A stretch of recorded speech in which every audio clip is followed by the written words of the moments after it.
My neighbor said I was bringing down property values, but then the HOA fined her $12,000 for her own violations. Temperance had lived in the house next to mine for 8 years when I moved in. She made her opinions clear from day one. My lawn wasn't manicured enough. My car was too old. My fence needed painting. Every HOA meeting, she'd point at my house and sigh dramatically about how much harder it made selling properties on our street. I'm a single dad working 2 jobs. My daughter Bryn was 6 when we moved in, and keeping her fed and in clean clothes mattered more than whether my grass was exactly 2 inches tall. But Temperance didn't care about that. She cared about her property value and her standing in the neighborhood. She was HOA president after all, queen of Maple Ridge Estates. The complaints started small. A citation for leaving my garbage cans out 4 hours past pickup. A warning about my mailbox needing touch-up paint. A fine for hanging Christmas lights 2 days before the approved decoration period. Each infraction was technically valid according to the HOA bylaws, but Temperance enforced them against my house with surgical precision, while other neighbors violated rules constantly without consequence. When Bryn started leaving chalk drawings on our driveway, Temperance called an emergency HOA meeting. She presented photos of the colorful butterflies and rainbows as evidence of visual pollution. The board voted to ban sidewalk chalk. My 8-year-old daughter cried for 3 days.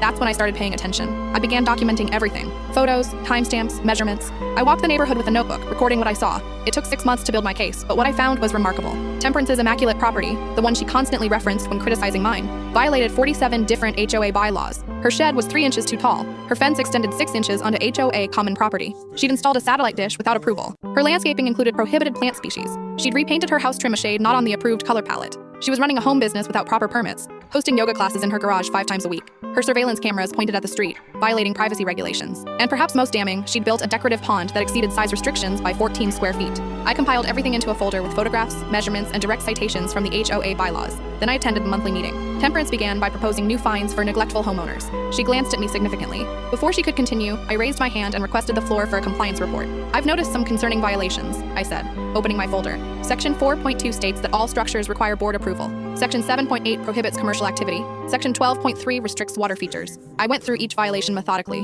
The room grew silent. Temperance's face drained of color. These are all from one property, I finished. The fines total $12,000 according to current penalty schedules. Which property? Someone asked. I smiled. 1,847 Maple Ridge Drive, Temperance's address. The board had no choice but to investigate. Every violation I documented was confirmed. Temperance tried claiming ignorance, selective enforcement, extenuating circumstances, but she'd spent years establishing that rules were rules, no exceptions. Her own words came back to haunt her. She was removed as HOA president. The fine stood. Her house went up for sale 3 weeks later. I figured that was the end of it. Then yesterday, I found an envelope in my mailbox. No stamp, no return address. Inside was a single page, printed in block letters. You destroyed my life. Now I'll destroy yours. I know what you did 15 years ago. I know about Denver. I know about the fire. My hands started shaking. Nobody here knew about Denver. Nobody could know. I'd been so careful. This morning, Bryn showed me a photo someone slid under our door during the night. It showed a much younger me, standing in front of burning wreckage, holding something I'd hoped was buried forever. I couldn't fit what happens next in this short video. Watch the rest down below.